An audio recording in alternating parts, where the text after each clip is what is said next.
pledge allegiance to the flag of the United States of America, and to the republic for which it stands, one nation, under God, indivisible, with liberty and justice for all.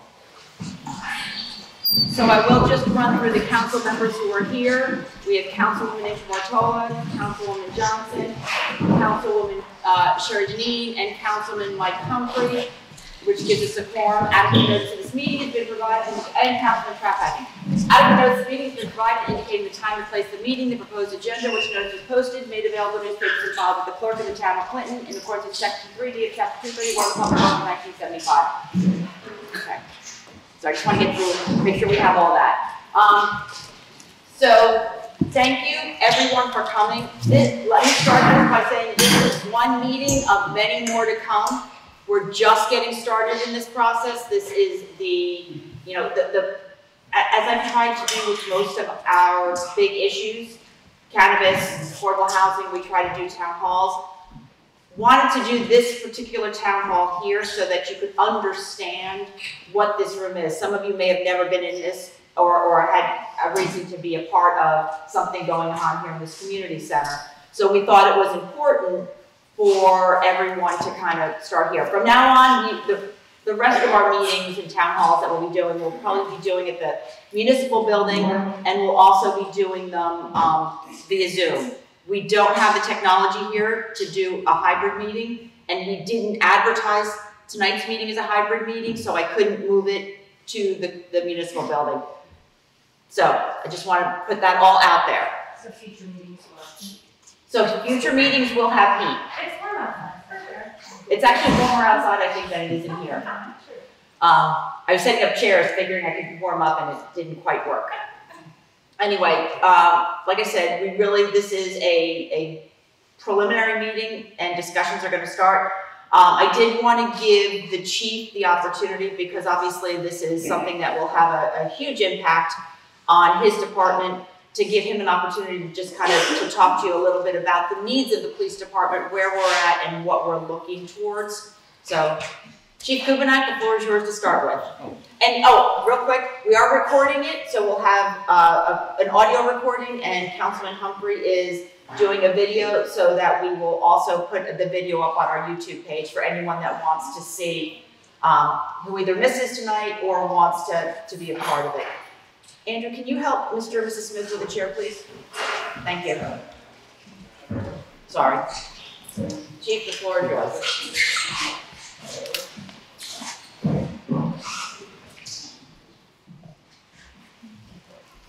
Just let a couple more people get in before we get started.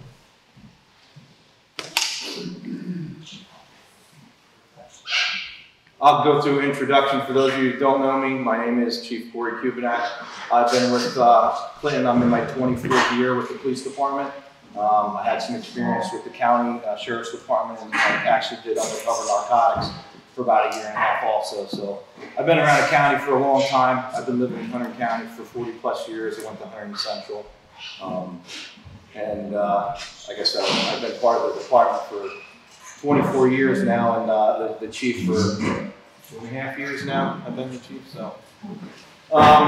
For those of you who don't know, our police department's kind of a splintered building that was never truly designed as a police department. It was just part of the municipal building. We got little sections and additions over the course of time, and it is what it is today. We commandeered space from the finance department back in, I think that was around 2004 or 5, I forget, maybe it was 10. I'm losing track of the years of blending together. And pretty much Art Dysart and me and the past chief kind of like came up with knocking down walls of what we could build and how we could paint it and do the best we could to get a little bit more space. The departments also had, we had 8 guys, we went to 10 about 21 years ago, and we just recently went up to 12 officers. So space-wise and demands on what the state needs and requires for us to have, obviously they can't force us to have or make it right now, but if we go forward, we obviously want to build the right thing so it's good for the future and not just the next 10 or 15 years. We're looking for it to be good for the next 40 or 50 years or longer if possible. So there's a lot of things that the department lacks. Number one is space. There's a lot of demands that the state puts on the police department that we have no control, such as training and other mandates that require our officers to be off the road and be trained. And if we don't meet these guidelines, we can get penalized by the state and the Attorney General's office. And also it obviously puts the town and the police department in a way of liability, because if there's liability, it comes from a police department and a local municipality, because inherently what we do, it does cause issues. So the better trained our officers are, the better they are. So and the better suited that we are, liability going through the future. So to do that, we don't have a training facility. We don't have prisoner areas to hold. We don't have any holding cells in the police department. And we don't hold anybody long term, but we do get stuck with people. Sorry to say stuck, but sometimes that's what happens. And we're stuck with them for, depending on the investigation, could be in excess of 8 hours. To have somebody sitting on a wooden bench handcuffed to a metal pole, it's bothersome for the person, especially when you want to consider that they're innocent until they're proven guilty also. So we lack prisoner area, we lack space. We now have a female officer on our department. That's posed another problem for locker rooms changing and trying to meet those demands. Our locker rooms are just, again, space we commandeered within the municipal building over the course of time. We've put wall lockers in there. They're old. There's not much space, so I did get another space. The mayor kicked us off another little break room we took from the girls that they no longer have, just so we could accommodate our female officer, who does also have to share it with another male officer, because we just do not have the space. We don't have the space to contain the equipment that we have. The state, we have to change and buy a new alco test machine. We already have the money for it, but this is a $20,000 machine. The other one that we spent $16,000 on is now a paperweight. The state makes us have to buy this new equipment, but it takes up more space also. So we don't have closets to hang up our jackets. We have equipment stacked up in the police department that we could trip over, or we could get hurt. The offices we do have, we don't, in Clinton we have 12 officers, but we only have 3 supervisors. So, we're not one of those places that has too many chiefs and not enough Indians, which again is something that keeps our costs down for the police department overall. But I have 2 sergeants that are working full time and overtime, and they're stuck in a 10x10 office, which is also used to store equipment. So we're lacking a lot of space for storage, use for equipment, and we've kind of been robbing different parts of the town little by little. Our evidence is required. Our evidence room is our evidence room and our records room.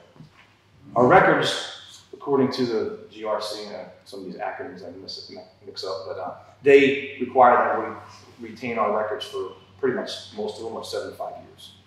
And we have to retain these records in a fireproof vault. The town has one, and it's suitable for the town, for the rest of the town, but it's not for the police department because it's already bursting at the seams, and the seal has it full of, Bob, you would know better than me how many years of space that can contain as far as documents. So ours is mixed in with our evidence. Our evidence room is in the barn. If you guys, I'm sure most everyone's familiar with the DPW barn. So we store our evidence and our records in a room that we have. We've had it up there for years, never had a problem. It doesn't leak or anything, but there's no climate control whatsoever for our evidence. And all of our records. I could show you a picture of the room. It's a mess. We try to keep it clean, but it's bursting at the seams, so it's hard not to. We also use the barn for other things. We store our equipment up there, old equipment, lights for the cars, spare tires, new tires that we keep in storage at the town. We buy them in bulk to save money, and we keep them up there. Trying to think on some other things that we're missing. Let me grab a piece of paper here. Does anyone have any questions over anything I've said so far? Yes, one. Is it essential that your storage, your record storage, spare tires be next to the police station? Is it essential? Not necessarily. Like we could store the tires down there and pick them up, because usually we just take them to a garage anyway. Our evidence the evidence is something we want to improve because it's not suitable or adequate. The space that we have nor the facility that it's in. So that's a problem that we need to fix. If So it doesn't have to be right next to you. the evidence, no, but if we're going to go forward with a new department, then we would absolutely want to improve on that. That would be one of the major priorities with doing that. So I'm trying to just think. Okay, 1 second, department? Chief, you mentioned that the state is putting pressure on you. Now, I'm all for the new police station, but is the state going to contribute to this? You know, they're putting pressure on Okay, the state's not putting pressure on us to build a new police department. The state just makes us do things, such as training, having certain equipment, having to purchase certain equipment. But I'll give you an example. I'll try and do this quick so I don't take up all the time. A new alcohol test, which is what we use for DWIs. It's mandatory. We have to have this piece of equipment, and it's expensive. And they make and they test it, and state police does this. And once they've come to a realization that this machine is going to work, they put it to test. They use test departments. They use it, and then it goes into court. The attorneys fight over it, and they come up with case law, and okay, it's proven reliable. That's what it has. That's the process in New Jersey. Other states are much easier, but New Jersey, that's the process that the state has to go through. Once they do that, they say, this is the machine that each of the municipalities, the state police, everybody in the state is going to use. Now go buy it and have the money. Now they gave us warning. We know that we have to do. We have $20,000, or it's been sitting there for 2 years. By the time they approve it, it's going to be 3 years old, and we're going to have to buy one 3 years from now. That's what's difficult with this process with that. So that's just one little thing. They're not making us build a police department for sure. you? No, okay, I guess you answered. So, but to that point, one of the things that I've already begun doing is having conversations. So there are grant monies that are out there. The goal is to get a majority of the building, because if we create it as a combined police department community center, we've got 2 pots of grant monies to go towards. I've talked to a grant writer who has been working in the city of Woodbine, which is a town just like Clinton, down in Cape May County. They have gotten over $30 million in the last 20 years for them to do buildings. They just got a grant for the town of Paulsboro to build their municipal building. So, you know, the goal is to talk to a couple of different grant writers and really work with the grant writers to get a good portion of it funded. It won't be 100% funded through grant monies because most grants require some sort of a contribution, but a good portion of it will be covered. Well, what happens to the basketball court here? All those young guys that play, gives them somewhere to go. There'll be another basketball court. Okay. Yeah. They'll stop there? Depending on how this gets sized, and we haven't even hired the architect yet. We've identified who we'd like to work with. So that, in January we'll hire them to come in and start giving us some concept plans. Once we have an idea what the footprint is, we can then determine over here where the basketball court goes. So that definitely will be done. Mr. Robbins. Can you estimate the square footage that you have now available for your uses versus what you feel you need? The police department, as our one space that we use on a daily basis, is about 1,450 square feet. So for anyone, it's probably from about that black line at the top of the foul line to this wall. That's about probably 1,500 feet, and then this space total. Now, if you add in the space that we've commandeered over the course of time, locker rooms upstairs. We were going to steal the mayor's office, but we think she needs that. So that'll add probably that would add about.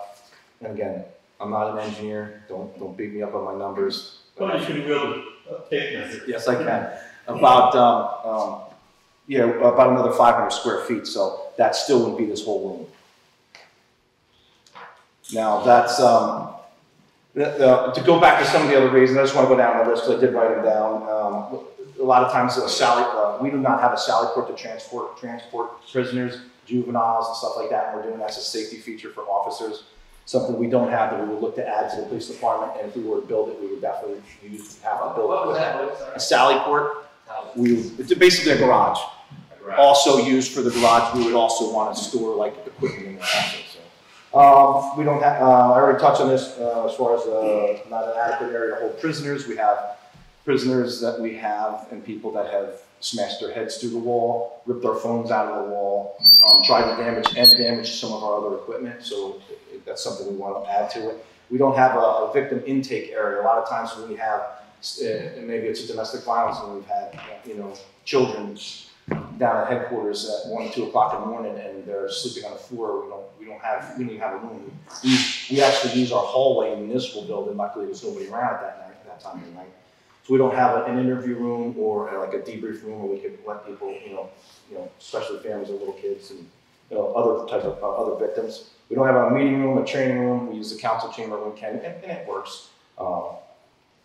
We don't have showers. This has been coming up as an issue with our PBA, and they feel in their right. We don't have a place where officers can decontaminate. We've run into numerous situations during COVID-19 where we've had our officers directly exposed to helping people. If you don't know, every call in this town that happens in emergency services, whether it's fire, rescue, or police, the police department goes to them all. Priority are police calls, but we go to every call. So usually we're the first one at your house, whether it's a fire or a rescue squad type call. So we go to them all.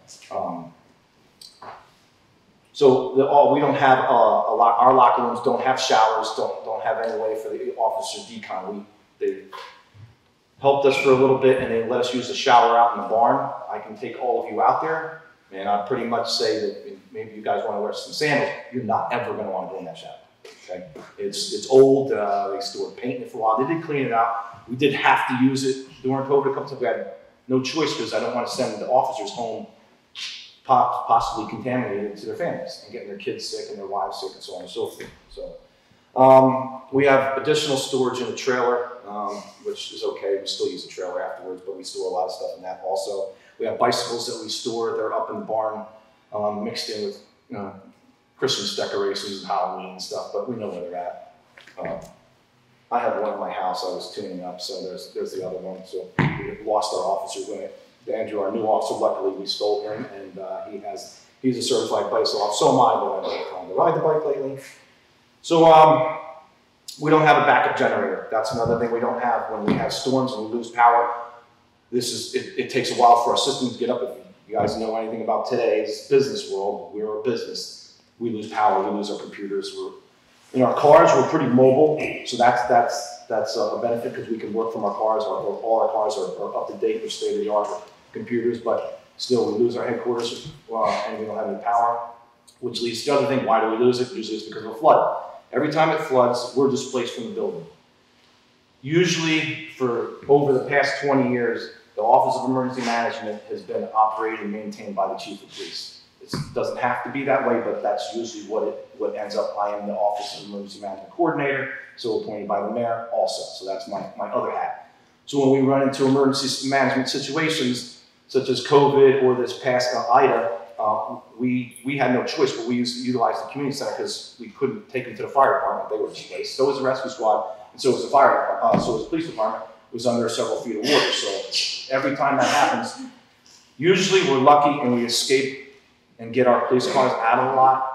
Several residents didn't. They lost their cars. We lost a police car trying to get out. He didn't make it. It was one of our new guys. He kind of made the wrong turn, and it was a flash flood.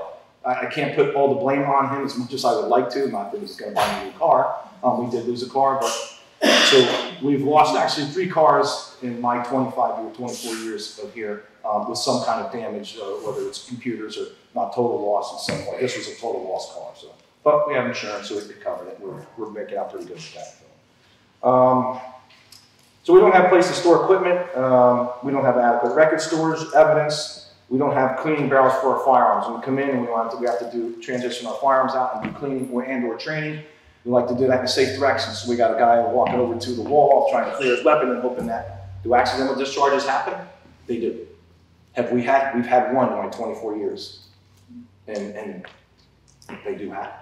And what happened? He shot the cop. All right? It's not something I like to, I'm proud of, I'm telling you, but it is something that happened. So the guys have asked for a cleaning barrel. That's something that the police department should have, so we can stick the gun in, unload it, clear it safely, and now they can clean it and go about with training or cleaning and so on and so forth. So that's something else we don't have room. People have asked about why are we not collecting medications, old medications that are expired,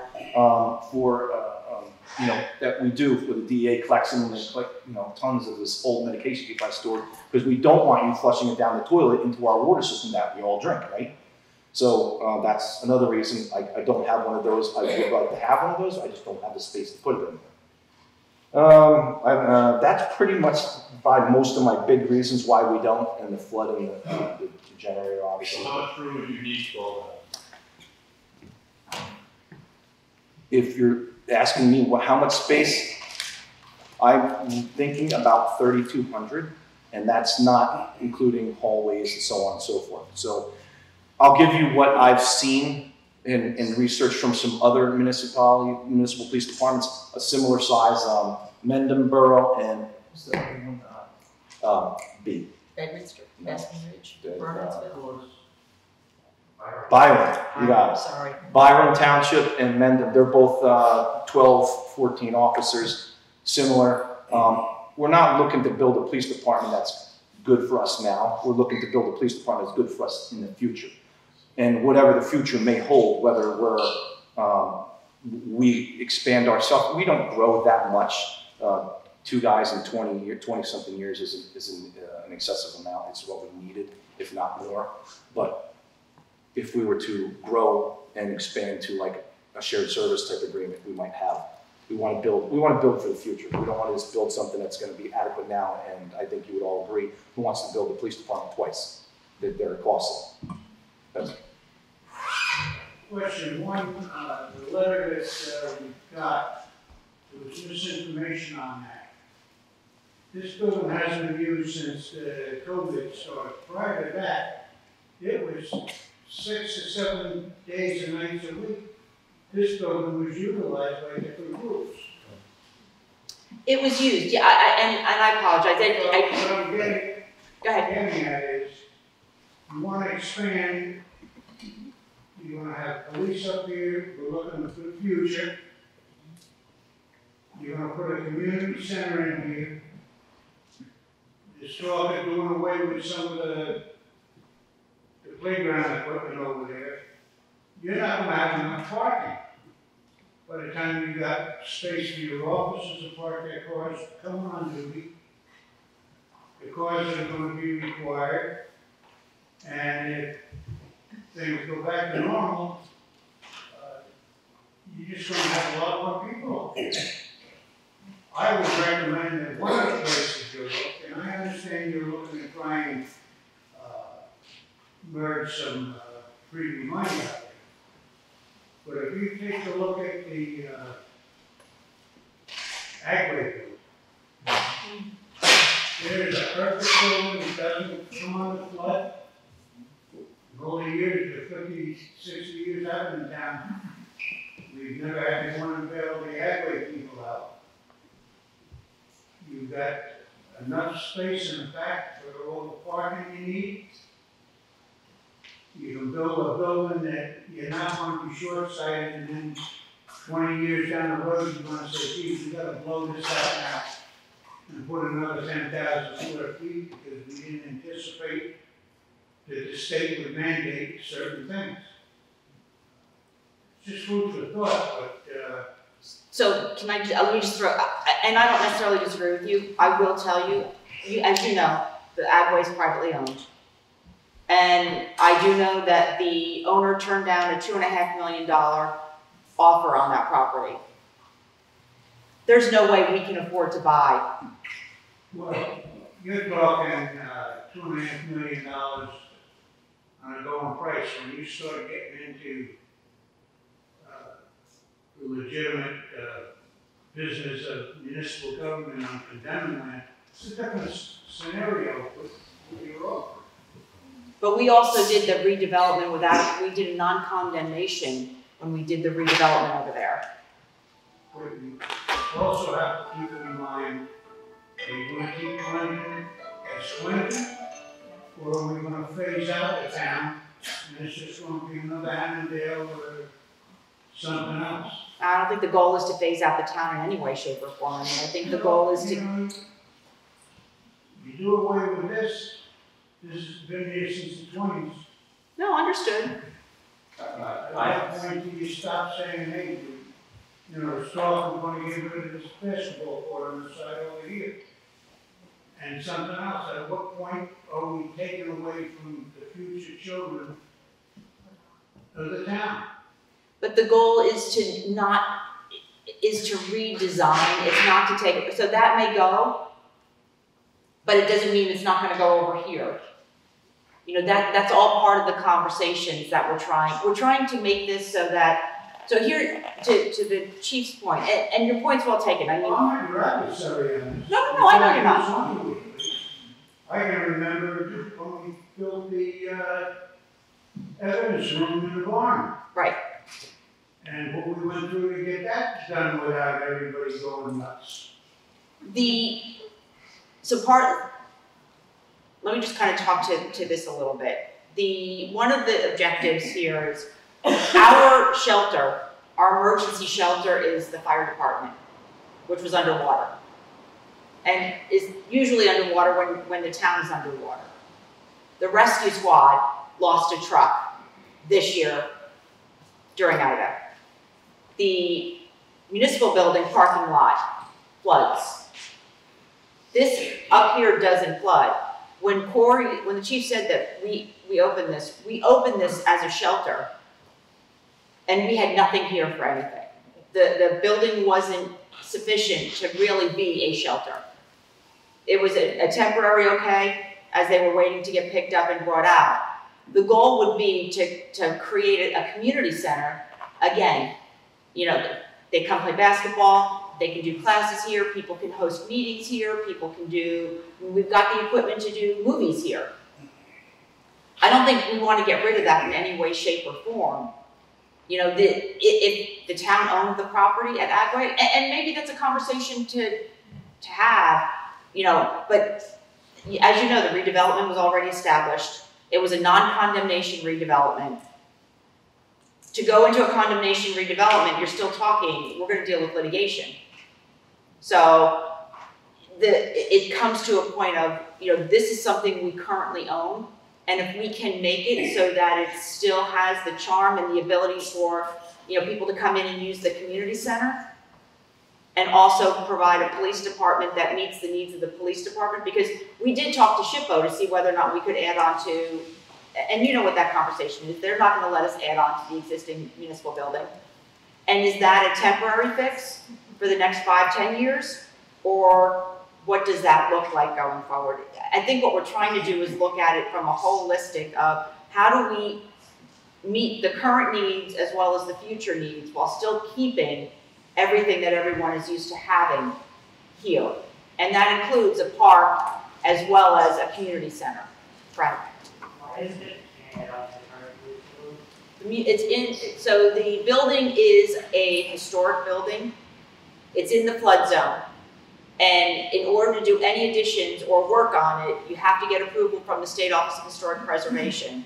The amount that we could potentially add on, it doesn't suffice to meet long-term needs of the police department. It would be a Band-Aid, $1 million, $1.5 million Band-Aid that doesn't get us past maybe 5 years. Has that been reviewed by anyone? As far as, that's your thoughts? That is a conversation we had with the State Office of Historic Preservation. And based on the flood zone, what we know is allowed over there. How many square feet do you add over there without, Do you remember what the number was? And unfortunately, Rich couldn't be here tonight. He knew what the number. I think it was around, because we're looking at bumping it out, trying to cheat it out about 12 feet and going up 2 stories, which would come off the backside of the council room. I want to say it was around 750 square feet, 800 square feet. they limit you to that? No, well, we're into the parking lot, and we're going to lose parking. But they don't place any limitations on how much you could add. Yes, they do. They have to approve. That's an addition already too, right? Bob, was that 92? 91, 92? 91, 92, that's already an addition. When was that addition put on, I Bob? think 92. 90. 92. Yeah. So, yes. I just want to add on to what Mr. Smith said, just to attest to the use of the building. I direct Clinton area stage troop, and every time we tried to use this building, we had to schedule because there were so many groups using it. So sometimes there wasn't the day available that we needed, so it was always in use. So my first question is the community space, the community center space that is planned, will it be at least this big? And my second question, from a historical perspective and a heritage perspective, it is a shame to lose these walls. Has there been any thought given to adding on to this building? That could be a discussion we have with the architect. I don't know, I mean, that's it, and that is definitely outside my scope of ability. I mean, we've not met with the architects yet to actually talk about the building itself. I don't think so. I mean, from talking to the architect a couple of times, what we would do here, because we obviously, parking is a concern everywhere we are in town. We just don't have the space. We don't have square flat space to build. So this would become a second-story building. The parking, we talked about them.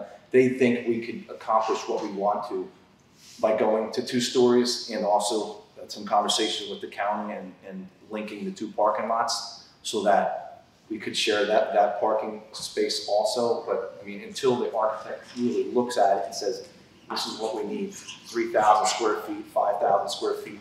I mean, that's their job, and what they said with the space that we have right here, not crunching on the ballpark or the park itself, we probably have the space to do what we want and have, adequate parking for the most part. Because we also have the library we're trying to share the space. The footprint of this building would remain the same and it would just go up? No, we don't know. We don't know the actual footprint. We know that the basketball court has to be moved or replaced, but we don't know the actual footprint. But they believe that the architects knew the square footage, or I think it's 0.7 of an acre, I think, that we're trying to use, and he felt that we could accomplish what we wanted with adequate parking. That's what we thought. And just so you know, the basketball court is in disrepair, so it has to be torn up and redone anyway. So whether we do it there or on this side, yes. How much land do we have here? 4.1 acres. 4.1 acres. Yes. Hi. I'm a resident staff for 25 years. I think the town is an exceptional place to raise a family. My 2 sons play basketball here. I'm a former police officer, supervisor of a 200-man department. I understand what she was talking about all these challenges of space. Trust me, I was in charge of the training division. I was in charge of the firearms division. And my whole heart goes out. But having said that, you talk about the flooding. Why don't we do something about the flooding? Army Corps of Engineers. Why don't we do something about the flooding? That solves one of the problems. Unfortunately, we can't fix the flooding in Beaver Brook. There's nothing the Corps of Army Engineers can do. They have been out. They were out. When was the last? So, 11. Was it Sandy? So you know the police department, but all people, businesses, and houses around there, they're still getting flooded. You haven't solved the problem. That's a bigger DEP issue. You haven't solved the problem. No, but it doesn't. That's not part of this. You can't use that as an excuse. I'm not Solve using. the problem. I'm sure JJ Scoops, all the people, thousands of dollars of damage. It's been flooding since I've been here for 25 years. Understand. Why are we looking to maybe solve the flood problem like solar? Fair enough. And that solves the problem with the fire department and the ambulance. I mean, It doesn't solve the space issue for the police department. well, it could. I'm not an engineer. I really don't want to speak on this, but how do you think you can't move that stream? The EPA is not going to let you in there. DEP is not going to let you in. How are you going to move? Move the Hoover Dam. We don't have a lot of latitude as far as I moving think this that's- space. I think that's it's good to What's look at happening it. is people, I love the police department, they did a great job, they helped me out since I've been retired. I had some PTSD problems. They've been great to me, been great to my family. But in law enforcement, 30 years, 6 years as a trainer, in the police academy, when I get budget for firearms and for training, it's pie in the sky, that's for everything. That's for everything, whole universe. And you may get 1 star. And that's what happens. They do need more space. But number one, this community center has been a godsend to my children. My son had a picture in the newspaper in the playground over there. They play baseball here. This is a community center. I think we are the community. And to take this last bit of open space we have away, I think it's going to take away from the attraction of Clinton. My office, I was in charge of 200 officers, the training firearms. An old abandoned library they gave to me. And rehab it. And that was our training facility. You can do training anywhere. You can do training here. You put Wi-Fi in here. Mandatory training by the Attorney General's office. Use for pursuit guidelines. Most of it's online now. Firearms, they have the firearms section over there in Hunter County for outdoor shooting. I would love to give the police department, but they're talking about grants. Well, everybody knows something costs something. You may not pay it in the state tax or local tax. You're going to pay the federal tax. Someone's paying for this. Now, I'm going to fix income. I don't get increases in my pension. And you're going to float bonds. Do we have any other bonds that we have outstanding that we have to pay for? There are other, yes, we have other. So we have more bonds that our children have to pay for. Is this an absolute necessity? No. There's ways of getting around things. It's cheap to say there's certain things about evidence, secured evidence. There's ways. You buy a mobile trailer, the alarm, do a lot of things. I would love to go to the police department. My tax rate for King of this town was $4,500. It's almost $11,000 now. I just don't think, on top of COVID, I don't know if anybody listens to the news. The chairman did say Friday that inflation is not transitory anymore. It is here. It's going to be here in 2022. What it's going to be like, we don't know. I know Thanksgiving and holidays, everything went up. Of course, for me, gas, clothing, food, you name it. I'm not getting more money. Someone's going to pay for these bonds. And it's us and the rest of the citizens of this country. COVID going on, we don't have another lockdown. Maybe some people lose your job to another lockdown. But we're building a police department, pie in the sky. Do you have a question? I have a comment. My concern is about having children near a police station where you're saying you're going to have holding facilities. You alluded to the fact that there was an injury with a gun. So my concern is you're in a community center with children around you, and that is a concern to me to have, and I am not saying you should not have a police station that works for you with the space and the requirements that you need and the requirements that the state is giving to you. I'm just saying, I feel there needs to be more review of different locations. And possibly, I mean, I don't know a lot about different locations, but maybe where the municipal sewer type thing, is there more property up there? I don't understand what the barn is. Can the barn have a second floor?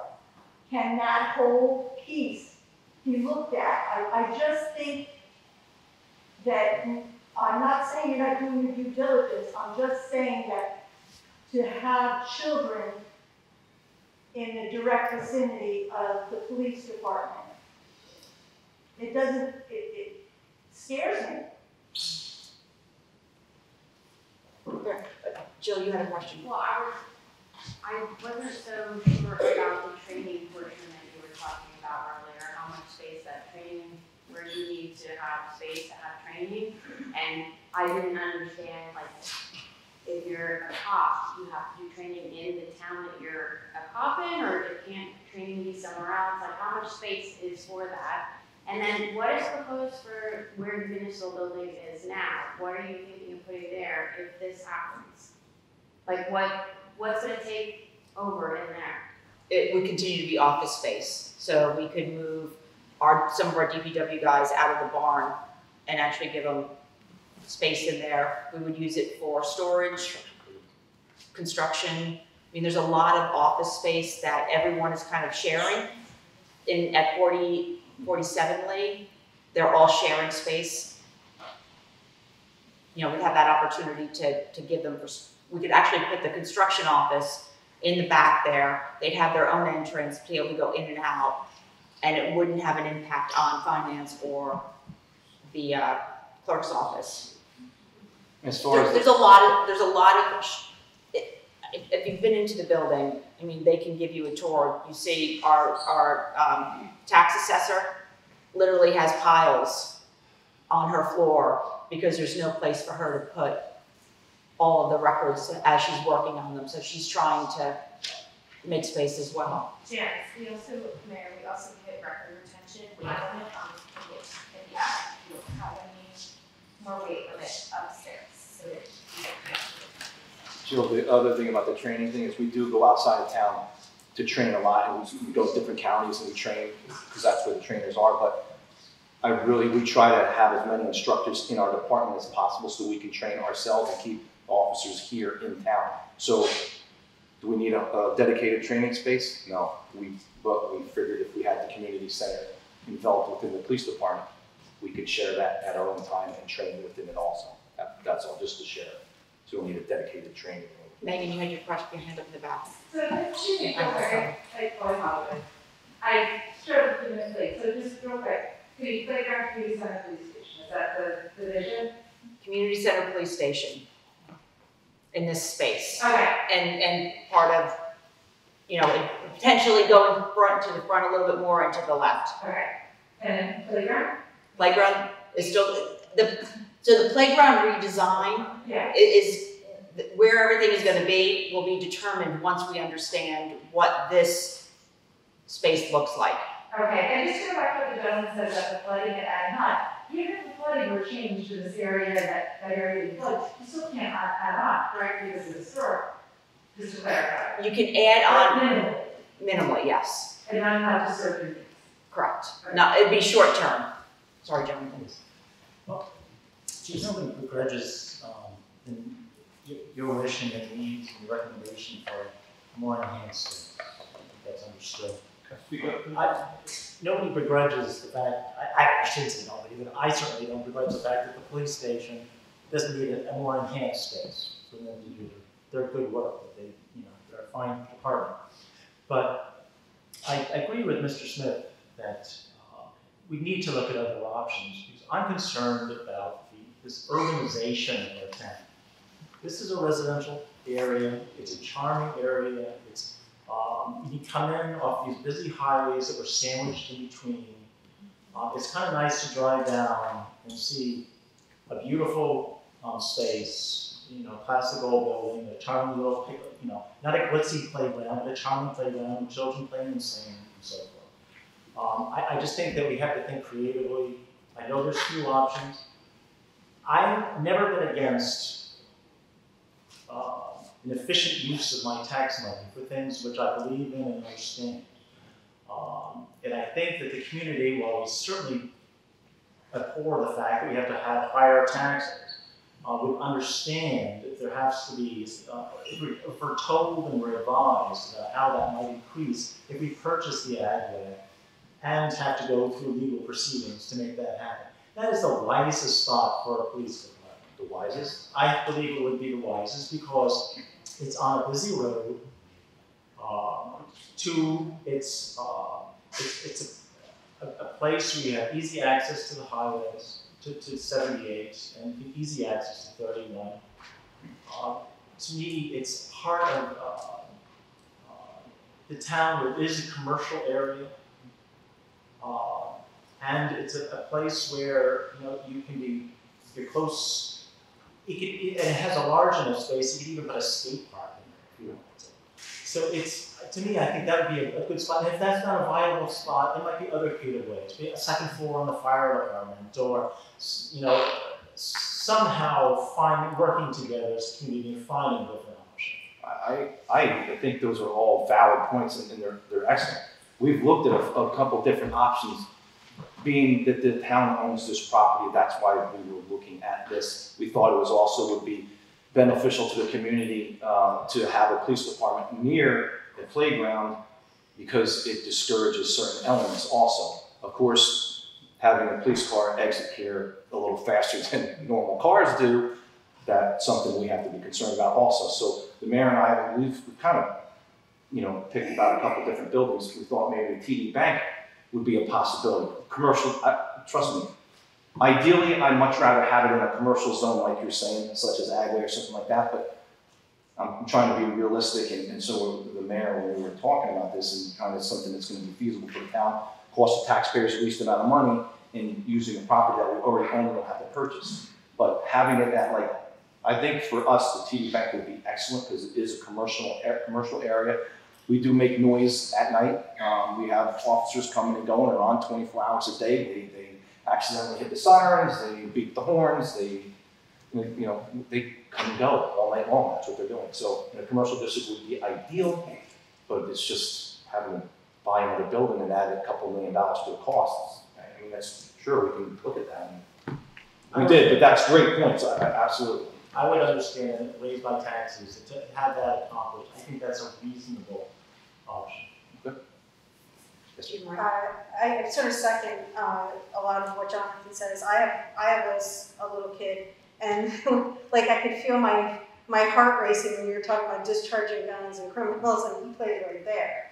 I also know that, like, when I'm thinking about police departments, usually aren't in like a residential area, and there's just so many families.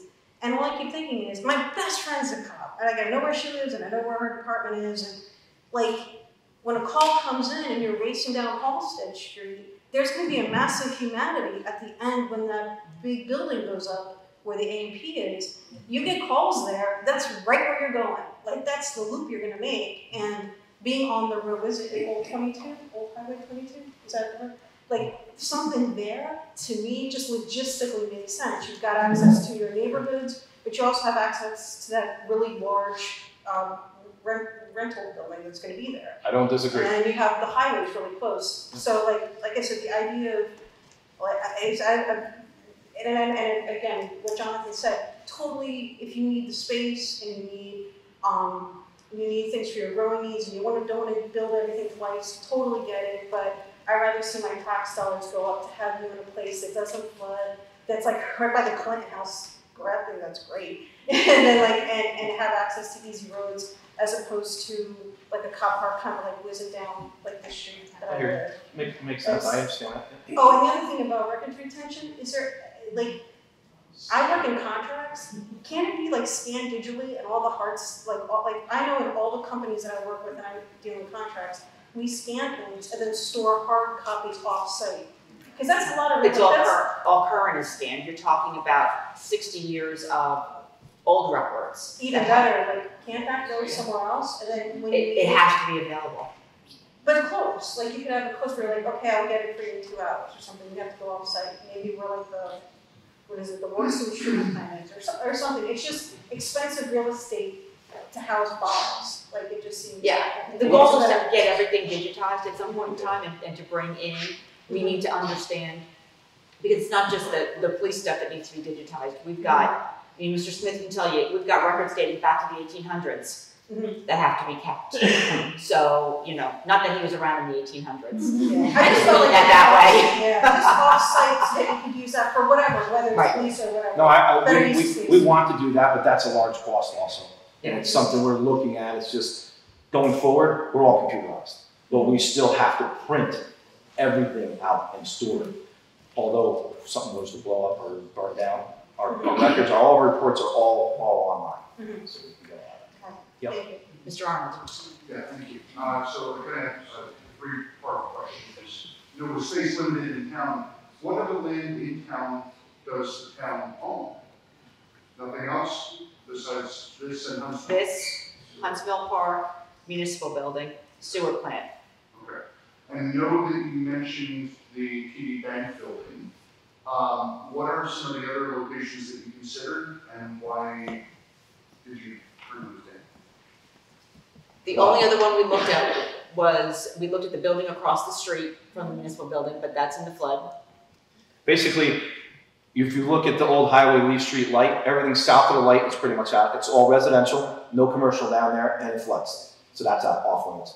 To the west, going to where the new A&P property is, that also all floods unless we were over by, say, 65 Old Highway, the doctor's in, Napa's just kind of out of it, but the rest of that all floods. The fire department floods. We can't go up in the Center Street area. There's no property up there. Downtown, obviously not. So the west end of town, we left that, you know, the Agway, we didn't really look at that because we just knew the cost of it. The TD Bank was vacant. We're like, hey, that would be a good spot. But again, it's another ideal commercial spot. I think it's got to be worth a lot of money. It was, Price tag on it is over 800,000. okay. It's not big enough. So you It would have to be, it'd have to be modified. The sewer And- plant is floods. Yeah, It's increased. Floods back there? Floods, yeah. The river overflows and you go down there. The whole sewer I don't plant. hang out back there. So- And just so you know, the sewer plant takes the entire property. Okay. So, sorry, go ahead. Yes, I had a comment about the marriage of a community centre with a police station. I just don't see that marriage being particularly enticing. I think there's a lot of people, and I'm not being disparaging of the police here, I really appreciate what you do, but there's a lot of people who might use the amenities of a community centre who really aren't very, are a little hesitant about coming to a site where the police are. And I agree with the gentleman over there, to the lady who suggested you need space for cleaning weapons, you need space for prisoners, you need space for victims, you need space to hold drugs. None of those things marry well with a community centre, as I see. One more comment about sites. Have you ever considered what the water authority do with their land up here? They do nothing. They mow it. Is there a chance? And that's it. And they have signs to say why we can't do this space. Yeah, you can't go use it at all. Again, it would have to be purchased from the state and. Would they give you a lease? And it's outside the town boundaries. Not in the town plan. Does that matter? Yeah, geographically for us, yeah, it does. Yeah. We have only a very small little corner, and that's it. Everything else is. But explore. Why would Clinton Township care if you lease an acre of land in their area? You can put the ambulance, you can put the fire station, you can put the police, all in one site. Well, we can't do it legally. Share. We can't do it. As the police department, we have to be within the municipal boundaries of the municipality, legally. Because every time we would go to sign a complaint, we couldn't sign it in Clinton, we'd have to sign it in Clinton Township. Legally, that's what we have to do. Unfortunately, if we chase the chicken across the road, we catch them on the other side, we gotta give them to this other team. Yeah. So, yes. There are ones in the construction bill that just passed in Washington, as a good chapter contacts his office to find out what's there for flooding. Yes, and we actually have put in for some of the projects to address some of the issues, both with water, sewer, and with flooding. But until they make the determination of what projects would be considered, we don't have any indication of what we may or may not get. But yes, I have been in touch with them. Yes, sir. Have we given any consideration to any of the other office buildings in town, or maybe releasing on the buy the ground floor, for instance, if we could create our own access, maybe perhaps some of the larger office buildings have pretty good footprints on the ground floor across from, let's say, Napa. It's in the same general vicinity, gives you some options. I know you're not owning it, but that's okay. An office space, by the way, is becoming Class A, isn't it? Except for the towns. And then you mentioned, Chief, about shared services. Is that discussion still on the table with shared services or partnering up with Clinton Township? We have. For both come together in a location that works, and shared services works for both towns, from a policing perspective. Yes, we have looked at some options and approached some other municipalities. The mayor, asked me, so we approached Franklin Township. They're very much interested in keeping their home rule within their town, although they have a much smaller police department than what we have, and their infrastructure for their police department is very minimal. They're not interested. Nobody else wants to really get involved in adding a police department who doesn't. Clinton Township does not have any interest in doing that. They probably would, for the right price, consume us. And I'll give you some information as far as that. We have to be careful. If you're going to go into shared services, we're the same thing as anybody else. Nobody wants to ever give up home rule. I mean, but at some point, New Jersey is going to have to give a little bit. Can we save money by consuming, consolidating with another police department? Yeah, it would be. Was there a huge savings? There's really not. If you look at it, there's really not. If we were to, like, give you an example, take over Franklin Township, there's little changes over the course of time that will save you money when you become more efficient. You need, instead of needing 8 cars, you need 7. Instead of needing 18 officers, you need 60, so on and so forth. So we have looked at that. We do have a shared service with Hampton Borough. It's very minimal, but it started. We started with that. They basically have us manage their crossing guards. They wanted crossing guards legally. You just have to have a chief of police to manage that. State police said they don't want anything to do with it. So they hired us to do that. So that's a small shared service we got in with them. And we did approach them and say, hey, listen, we could provide you with additional police services if you needed it.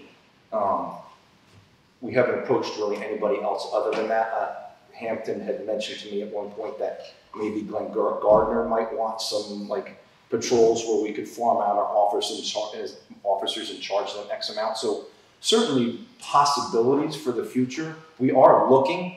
We're trying to market ourselves. Is it a huge market that there's only so much time we do have. We have looked at that. So and we'll continue. It doesn't end with. If Union Township said they wanted us to provide police services for them, we could do it. We have the infrastructure within the police department to do it. Obviously, we have to hire more officers, but we could do it. But at what cost? And is it truly going to be a benefit to town? Township officers and town officers are two different things. If everyone lives here knows what we do in the community. We're pretty involved. Most of our officers are really pretty involved in the community, and we cater to a lot of specialized events that the town wants to have. That over the course of the year, they culled this to develop it and bring and help our downtowns get to the point it is today, where it's doing pretty well. So, you also just one follow-up.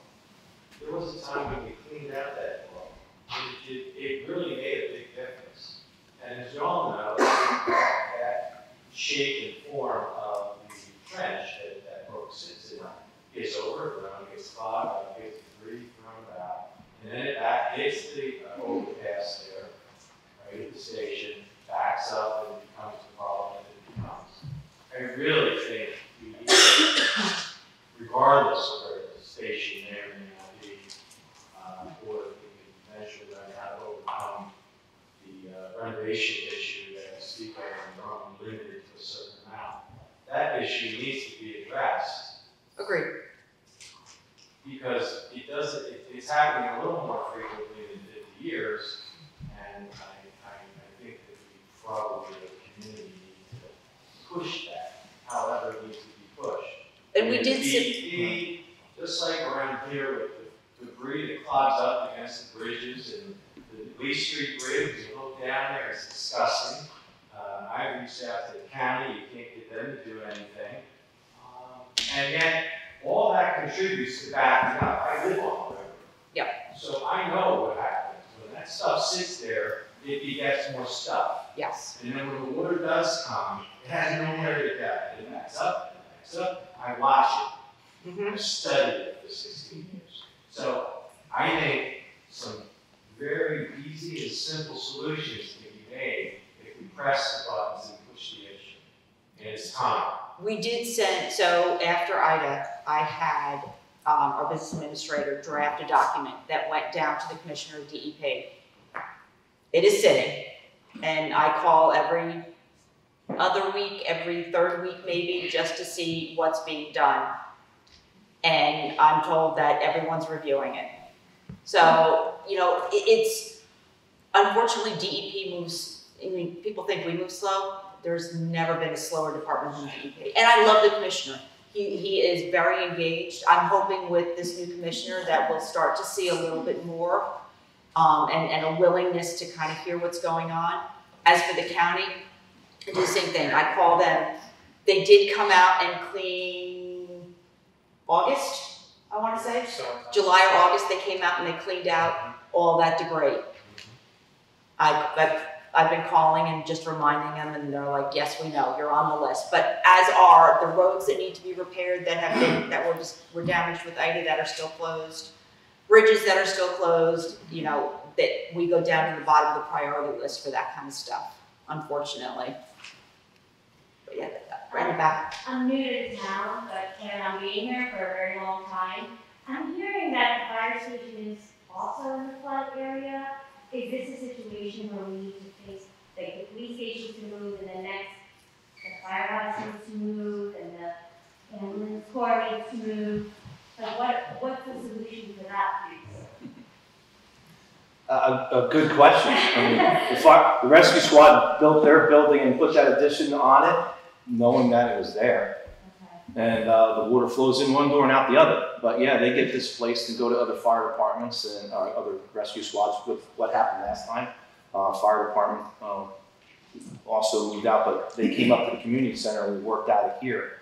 We were able to get members of the rescue squad and the fire department here, and we basically commandeered their vehicles, and we went out and we tried to get, you know, rescue people, and then brought them back up here, which the mayor was helping us watch them. And they're both not-for-profit entities, so they're not owned by the town, those two buildings. So they own them themselves. Yes.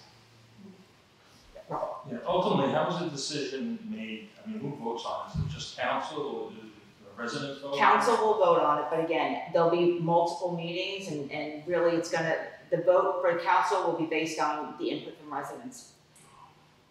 That's what you know, everyone participates, and you know, we weren't putting it to a referendum. Why would that be? Why would that? Because we wouldn't be able to vote on it until next November. Okay. The next time that we do a referendum. And, excuse me? You can make a special There's a cost involved for a special. Why don't you do a bond issue of significant size without a community vote? We do bond issues Of significant size. of significant size. We have a bond that we have out from a number of projects we bonded at $2 million, I want to say. So, I know, rough numbers, you're gonna spend $5 million, right? No. Because, what do you think it's gonna do? I mean, our goal is to keep the total cost under $4 million, but the goal is to also get grant monies to cover the cost through infrastructure grants to do the majority of the building. I mean, if we bond for $1.5 million, that would be my objective. But we do bonding all of the time, all of our projects. When we buy the fire truck for the fire department, we bond for that. It's not $4 million. No, it's $1 million truck. It's not $4 million. Again, we're not going to bond for $4 million. Just as an example, a similar police department. Why are you still driving a referendum? I mean, why wouldn't that be? Because we've not taken this, again, the goal is to have these conversations, and council will vote based on the input from residents. If everyone comes to meetings and says, you cannot do this, you can't have a police department, we don't want to spend the money, that's ultimately where it's going to go. And it's not going to happen. I have a question about the architect piece of it. You said you selected someone. Do you know what that cost is? And before that money is spent to evaluate it all happening here, could the architect help evaluate other options within the town? We already have the money, so the money's already been allocated for them. Could we include, excuse me? How much is the architect? It was $250,000 that we put aside. So And that's just to evaluate this piece of the property. it's the full architectural, the render, it's the evaluation, the renderings, all the design. They've not been engaged, no. We interviewed 6 of them. I just think a lot of good suggestions tonight and a lot of good thoughts. There's nothing that says we couldn't ask them to take a look at, you know, the TD Bank building. Wait a minute, $250,000 you have available to spend on an architect for this project. It was set aside for the architect, yes, specifically for the project. It can't be used elsewhere. An ordinance was done just for this project. Okay, well, at this site, I mean, if This project, it doesn't. $250,000 earmarked for something, I just want to say something. I want to get back to this property that, you know, the town of Clinton owns. There's a park committee that has been working very, very hard to try to establish a park for the community. It's no secret I would like a dog park. We're going to need, you heard about that? You're talking about, you want 3,000 square feet, Chief, right? At least. About that, yeah. What's this, 2,000? You're going to double the size of this building. You're probably looking at 6,000 square feet. Awesome. You know what you're talking about? We're talking $6 million. You know what happened in Flemington? They sold their police station to Jack Custer. And then they went out, got a price on the police station, $6 million. Now they're leasing Jack Custer's property for their police station. We better have a real hard look at this and what kind of money we're talking about. Absolutely. And we're also, I just want to talk a second. This is a beautiful building. It doesn't have heat. It doesn't have Wi-Fi. Wi-Fi? It doesn't have air. I don't care. You know, these are relatively small fixes. Things could be done to this building and it could stay, as Jonathan was talking about, you know, it's a beautiful building. It's part of this town. And the park people work very hard to try to create a park for the town. This police station community center is going to take over this entire project, and nobody wants to get rid of the ball field. That's 2/3 of this entire property, or 1/3, like at least half of this property is by the ball field. You know, that's sacred territory. Some people don't want to touch it. I suggested turning it into a Little League park, which reduces the size about half. That'll allow room for a dog park, it'll allow room for a skateboard park, for a pavilion, for picnic tables, for a playground, for a basketball, pickleball, tennis. All of these things were, you know, the committee surveyed the town, and people would like to see something done in this area. You're talking about putting a police station community center in here. It's going to dominate this tract of land. And what everybody said about being in the middle of a residential area, people of Rachel Court don't want a dog park. They want guns going off in their backyard.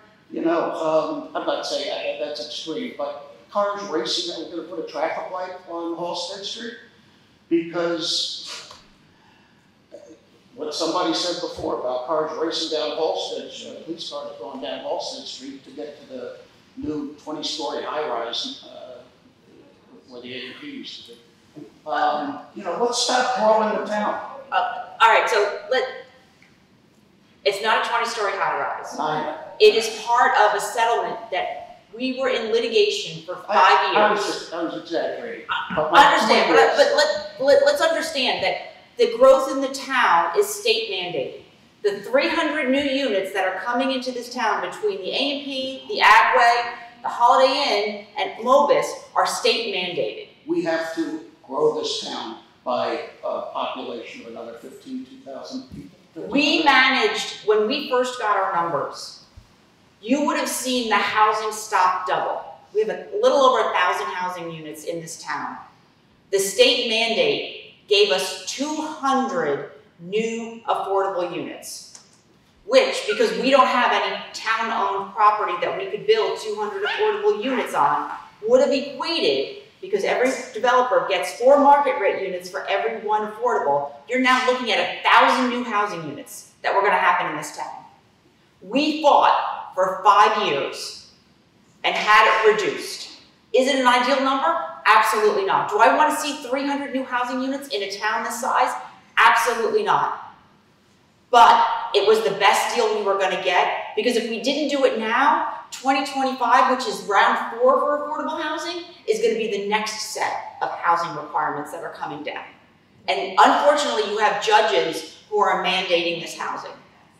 I spent 5 years in litigation, in dealing with court. Mr. Smith, you sat there with me for every single one of those meetings, and Mobus was gonna be 247 garden apartments and 5 pad sites. It's only, I say only, it's 56 high-end townhomes now, and 3 pad sites. It was a significant reduction. So, Well, I I think think us up to talk about that. Municipal, where you guys are right now, there's a big red barn back there. Why don't you talk to the architect and ask the architect to evaluate that piece of property and see what could be done on that property? Did you miss the flood zone part? What? I raised my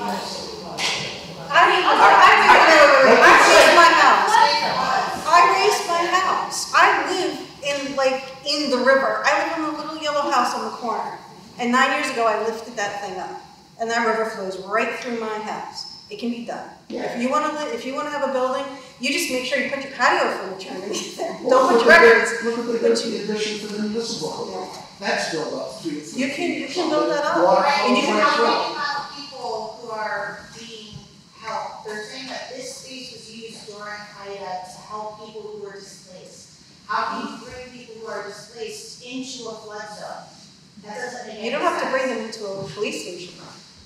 Where are you bringing them? You can bring them in. You bring them into school. Right now, do you want to make this your safe place for the next 50 years? It could be renovated so much nicer. No, I'm not, you can renovate this. And you can meet all of them. Yeah, but having a police station, you don't have to bring people to a police station for a bed for a night. Like, you can go to schools, you can go to fire stations, there's loads of places you can do it. Schools. Yeah, you can hotels, there's loads of places you can take. Yeah. But you can, if you need to, you can raise. I'm trying. His arms. Yeah. Sorry. Doors. Hi, everybody. I actually grew up here. I just moved back with my wife. I'm excited that we have a great police department. It's actually why I moved back here to so safe compared to all the towns I looked at. I was just kind of curious. Have we looked at the actual square footage breakdown and the needs of all the departments? It would be possible for the police department to fit into the current municipal building and the other departments into other spaces. It sounds like the police department has much larger square footage than the other departments. The same problem exists. Our biggest problem is that we're displaced every time there's a flood. And we're stuck, we have no place to go. And again, we also maintain the Office of Emergency Management. Our volunteer fire departments can go to other fire departments and rescue squads and operate out of there. For us to move when we're the only, they're like privately owned entities, the fire department, rescue squad. The police department is owned 110% by the town, and you pay for it. We don't leave the town when there's a problem. I don't want to leave the town when there's a problem. Every time we've been through Sandy's and Floyd's and Ida's, we're here. I've seen, I don't know how many floods that I've been here for practically every single major flood in the past almost 23, 24 years. We can't leave, and we have to stay, and we have to help the people. So I can't bring in the police department, I can't bring in the fire department, I can't bring in the rescue squad. Mary doesn't want me at her house, so this is the only place I have left. Now, like I said, you guys want to look at it and spend the money and buy another piece of property and increase the cost more so, that's the town's choice. I'm just giving you an idea on this is what we kind of need for the future. When you're thinking of other properties, just for the sake of when you do that, you say, okay, what else can we do? There are other office buildings over there by the Holiday Inn that are, beside the Holiday Inn, and they don't lose there's a certain amount of vacancies and some of those as well. So just a thought. Sure. Thinking about renting, if you wanted to rent space instead, and have that be and that's high ground, it's not flooding. Fair enough. Yeah. One question. You said that the architectural fee is $250,000. That's what was set aside. Is It that- hasn't been spent. It's No, but is that a fee? it would, It's not a fee, it's it's the total it's cost the of, total cost. and it's above, it has to, he'll be under that. So It can't be above. it's all of the work that leads up to it, it's the plans, it's all of the design, everything. Construction drawings? Excuse me? Is it construction drawings? It'll be everything. So it's all the design work, design sketches, preliminary design, final design, construction drawings, permitting, and the whole 9 yards. All 9 yards. So that's just a curiosity question.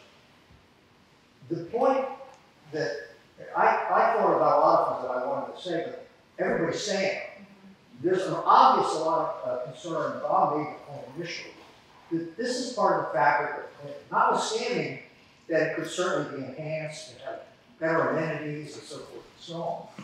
And your point about the additional costs of maybe looking at the Agway property, which I wouldn't personally be in favor of because it's in my neighborhood, but at the same time, I would want to know how much more is it going to cost me to do that than to tear this down and build a 3,200, 4,000 square foot building here, even if it's in 2 stories, it's twice as big, and kind of rip up the fabric of the town.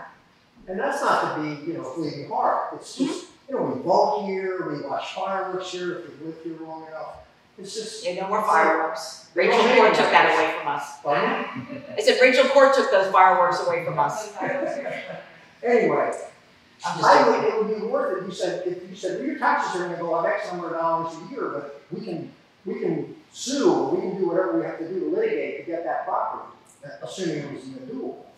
It would be kind of good to know that, Not that it's even a reasonable suggestion, but, And again, that's what these meetings are going to be for. We're not doing anything without continuing these conversations. Well, hopefully that would be the case, that the town would have a lot of input, particularly if you're talking about consuming this.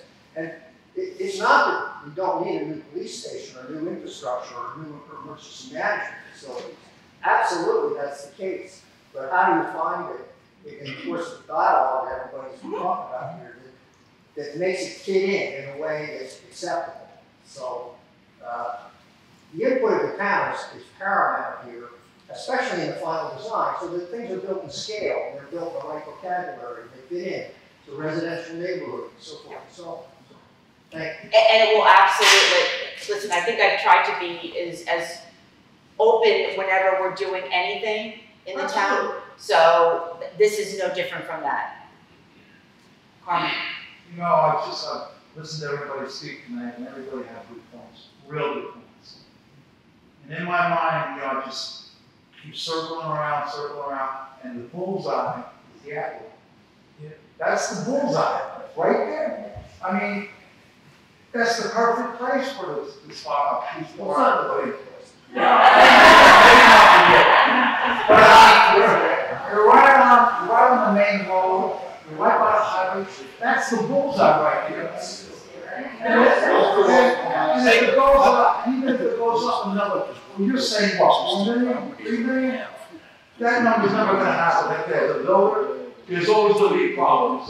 But if you told that or whatever, 2 million or whatever, that'd be the perfect place. Has anybody sat down with the owners in that place and said, listen, can we work out something? I'll say one thing just to kind of give you guys some perspective. The other police departments I talked to their chief, and I was interviewing because we did some of the architects, are the same ones we interviewed. 5,500 square foot building, state of the art, everything it needs for OSHA, Attorney General, DOC, all that stuff, last them into the future. It was a 5,500 square foot building, it was $2.2 million. That's what they paid. So just kind of give you an idea.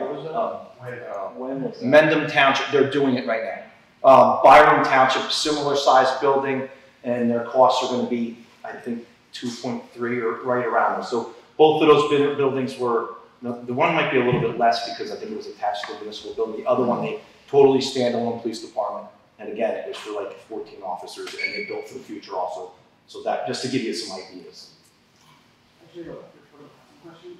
So, but given the affordable housing litigation and case law, is it even feasible to get the aggregate? I don't know. Yes. Yes, I don't know. I mean, we'd have to, that's a question we'd have to go through the judge. Yeah, Jonathan. Yeah, well, I agree with everybody saying that Agway would be ideal. Is it large enough lot to be able to incorporate the fire department and the police in the Agway lot so that we can turn affordable housing and have this town purchase at least that for fair housing and have the folks right in the middle of the town at an ideal spot where the fire department is and build that as housing there and make it's in the flood zone. They won't, affordable housing will not allow you to build in the flood zone. If there's flooding, you cannot have it. So with the A&P property, they had to create an extra entrance to make sure that that was outside the flood zone in order for them to get their approvals. It's a social justice issue. And you explored with an architect as far as building an entrance onto this street, which might be slightly elevated, which would take them right to the. The property itself floods. It can't. So what happens is if the property floods, if there's not an egress that's outside the flood zone, they won't allow you to build housing there. And on New Street, if you build up a slight elevation into the building? Because the building itself will still be in the flood. It has to be outside the flood. I'm sorry, you had your hand up a couple times. Yeah. I think this being a December meeting, the number of people that have come here, I have to say, I didn't think there would be that many people. It's December. I knew it was going to be. However, I think this is a time to really understand that people are concerned about this, and that maybe we need to put a pin in the architect without spending any money and start really, looking at other avenues before we start spending money on something that may not be the end game. Because I think people are concerned about this building and the location. And I do agree, you need to have something that is good for you, good for us, because you have the space and what you need. I'm just agreeing that this is not the exact place for it. I love the comments also. I think that we're having this meeting because nothing's concrete. We wanted input from everybody, and we're really pulling a lot of interesting information out that's going to be able to help us go forward whatever path the community wants. Ultimately it comes down to what everybody wants, and that's what everyone's going to agree on. Something like the TD Bank, it might be feasible to spend the money on an architect and say, okay, listen, can you put a second story on that building and use the rest of it? Maybe it'll save us a lot of money and offset the cost of the property. I don't know. And we can certainly look at all those ideas. So, hello. Rob, you have a question? So I have twofold. Obviously, we definitely need to enhance your facility. When you float this bond, ultimately for me, I'm concerned about taxes. And my taxes went up like $600 last year. What is the impact going to be moving forward over the next 5-10 years to a typical resident? Has that been calculated? Yeah, I'll give you that if I can remember. I would love to know. So basically what Kathy do the numbers, and she basically was looking at a 20-year bond for $3 million at 6%, and basically for your median, the median in Clinton is about $380. That's going to cost a person about $11.26 a month. $20 a year. 134, I think it was to be exact. For a median income $3 million project, it was at that level. That's the number. And that takes into consideration all this new property that's coming in. Because that's going to be. We're trying to design the police department that lasts us for 30 or 40 years, and much as we can in the future. Okay, maybe.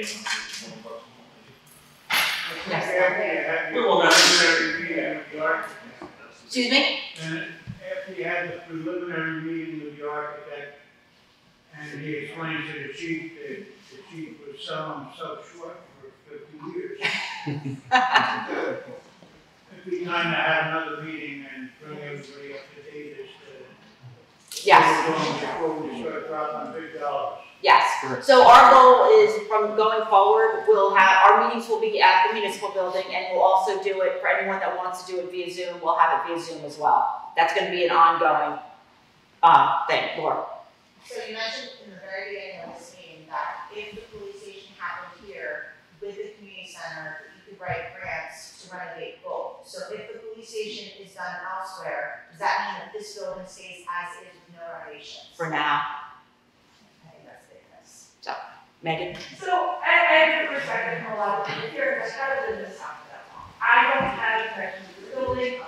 I didn't have done anything here except for Irish dance for a brief period of time. So, I don't think the idea of this building getting demolished is something you were coming in. I will say too, and I kind of gone back and forth listening to your speak, everybody's made some really interesting points. I'm so pissed that I was not worried, still fighting on that. Yeah, you and both. I'm really upset here too, but I kind of like the idea of the police being more a part of the community. I think the police that we've seen lately in media have portrayed a really negative light. I think our community and our kids really should understand that the police are part of our community. They're not here to arrest bad guys, they're here to keep us safe. So I kind of like the idea of kids playing ball, the police officer coming and ask, like, hey kids, how's it going? And really, that the kids have an understanding that they're there to create safety for our community, that that's not a negative thing. And I think with the architect, it can be built in a way where if something is happening that's dangerous, there could be different entry points. And even walls built to separate the two spaces.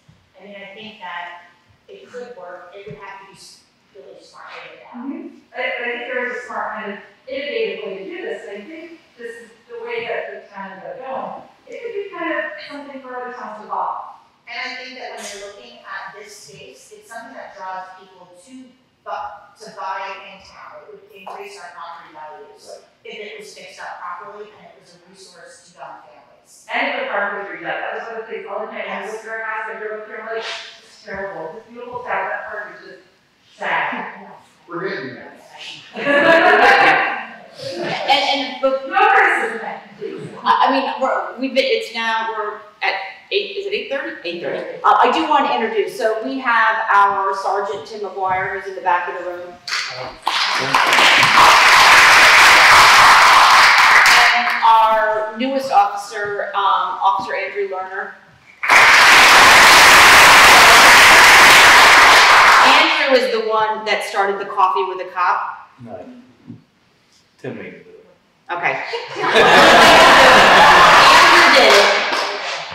But what's really nice is we have a lot of new officers that are young. They're all younger than my daughter. Makes me feel kind of old. But they're a great part of our community. So please, take the time as you see them. And there are going to be more Coffees with Cops scheduled. We've asked them to do it. We've asked them to do it on a Saturday. We've asked them to do it in an evening, so that everyone has an opportunity to come out and meet the new officers, as well as the existing officers. Sorry, Tim, nothing against you. Yes. How many, you said you have 12 officers total, how many are active at one time? What would just trying to picture what the traffic would be like? How many cars do you have? 5 marked patrol cars we have, and then 4. We're down to 4 marked patrol cars and 3 unmarked cars. So 7 total cars. So how many are on at any one time? Oh, we run 12-hour shifts. So the way we keep it, my supervisors are on day shift, and there's 2 of them. They're not on usually at the same time. One's on one shift, one's on the other, and then I'm on Monday through Friday. Then we have a detective that's on Monday through Friday also. So we could have as many as 4 or 5 officers on between, say, 8 o'clock and 6 o'clock or 9 o'clock at night. And how many of them are actually driving around in their cars? Most of them are supposed to be. So I'm in Monday through Friday. You guys probably, I have a black SUV and I circle every day. He's the one that cuts me off when I jaywalk. Every day I'm out right now. So it depends. If we're involved in a domestic, we could have all 4 officers tied up. It really depends. But when I have 4 officers scheduled, next I got 3 of them on training. So when we have those heavy days, we try to okay, is there training coming up? We get someone certified. And again, we try to do most of our internal training ourselves. As you know, it's beneficial because I don't want to send my officers to Cape May, but right now with COVID, we've had a lot of difficulties with trying to find training that's not virtual. And sometimes police officers don't get the best training through virtual. It's okay for some things, but not for others. We have mandatory trainings that we have to complete or we're in violation. And what you're going to see soon in New Jersey is police officers are going to be licensed. And when they fail to maintain that license, it's going to be revoked. It may not happen before I retire, but that's where they're at. So we could have as many as one on. So we do try to stagger that, and when we do have special events on, obviously we bring the officers in to make everything go as smooth as possible. The parades, all that stuff. Parades, everything, running races. Nancy? I'm going to defend my park. You're all picking on my park. My home is Karen, and I've lived here for 31 years. We still have relatives that come in and want to play over there. I've had Girl Scouts. I mean, yes, it could be a little bit shabby once in a while, but so many good times. And it's not who has the biggest slide. It's sometimes the quality time that you spend over there. So small towns, come on.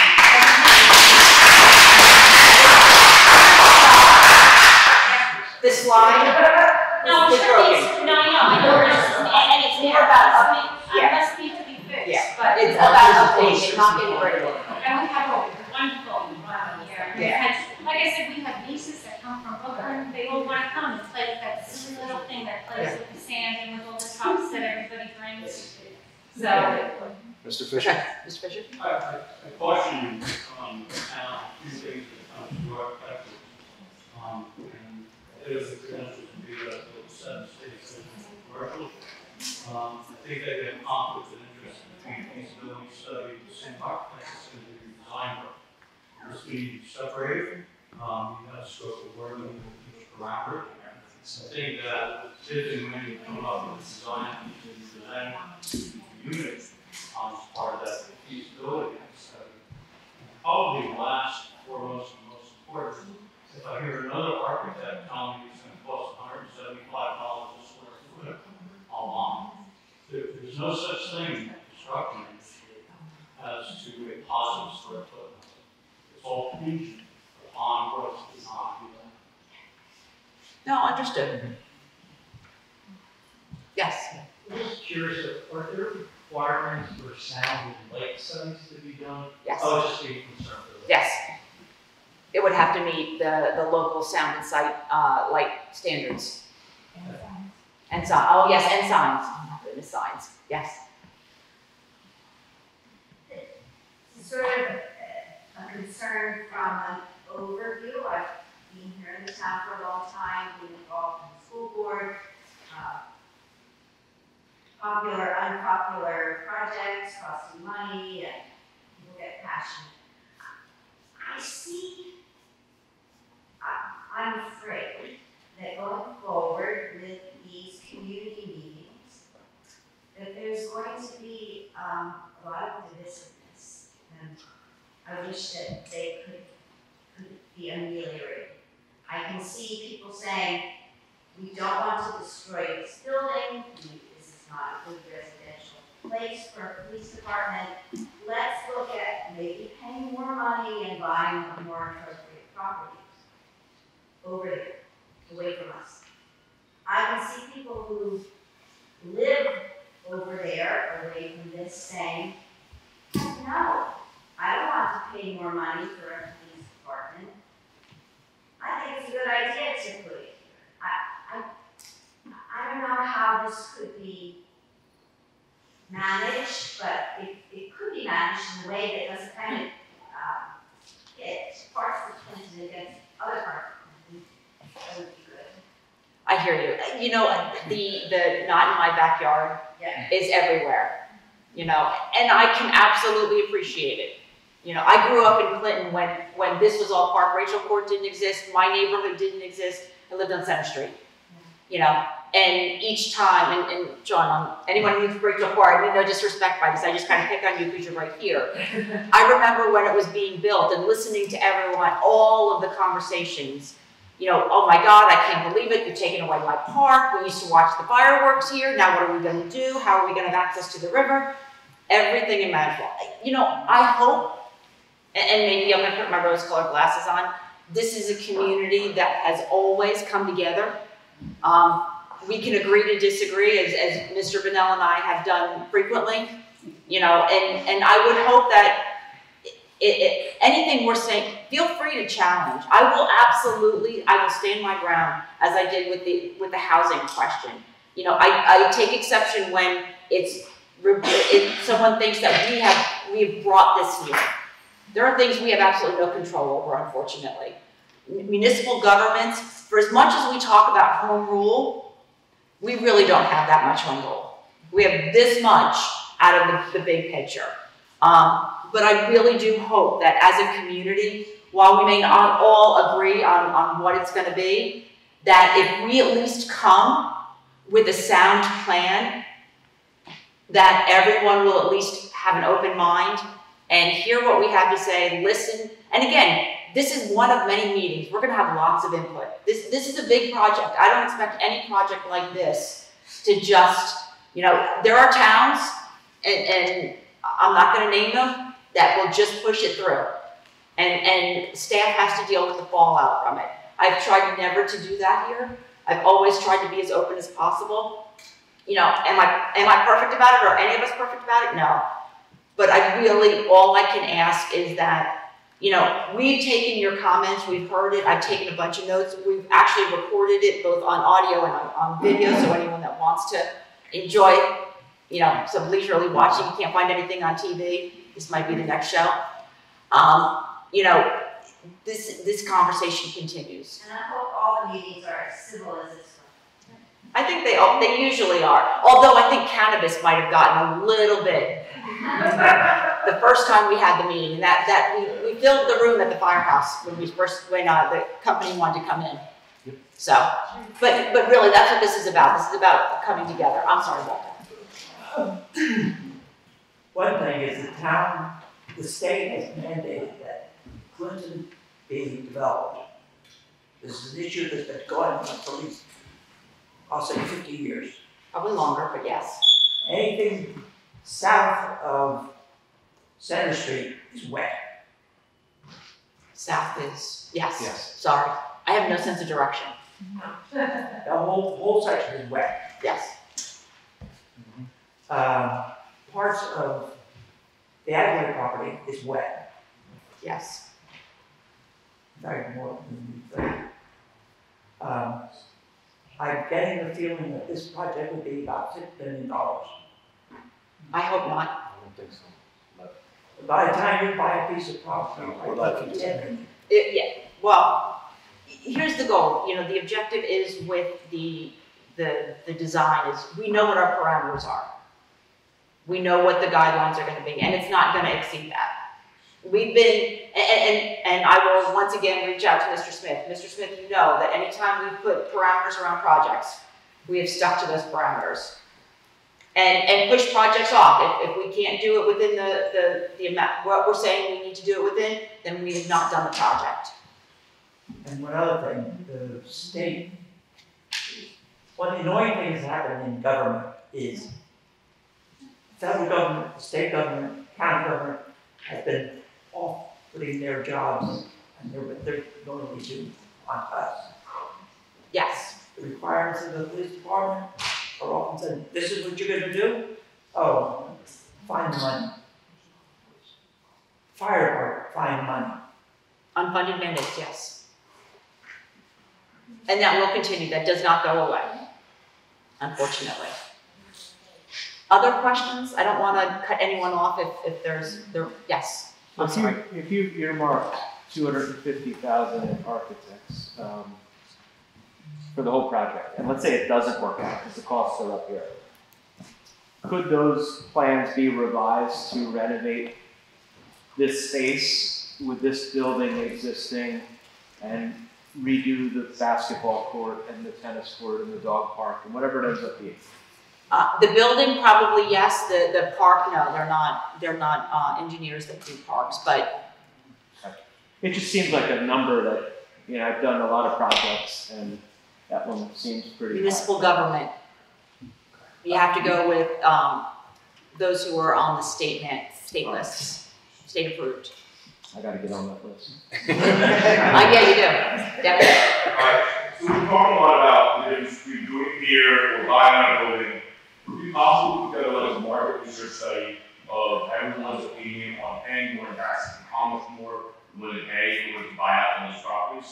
So we get a better or more feasible idea of who's willing to do that, and how much the town is behind that. I got a question first, kind of added to that. Mr. Fisher, you've got a little more architecture experience, and I know John, you've got a lot of construction experience, might be too, probably others, but I mean, I'm sure that, you know, we want to get the best that we can for the town. So we don't have to do it twice, regardless of what it is, or we don't do it, whatever decision is that we choose to do. If you're going to take that money, I'm pretty sure that you could talk to the architects that we spoke to, and say, hey, listen, what do you give us an estimate on this building? Give us an estimate on Aglet, give us an estimate on a TD Bank. I probably would think that they would be able to do that for a reasonable amount before we said, hey, listen, here's your $250,000 check, right? Not without choice of materials. Well, yeah, within reason. I'm just saying they could give us a ballpark figure saying, this is 3 million or 4 million, that's 5 million, this is 20. They know what's required for the police, because you have to meet certain construction. Immaculate grammar school,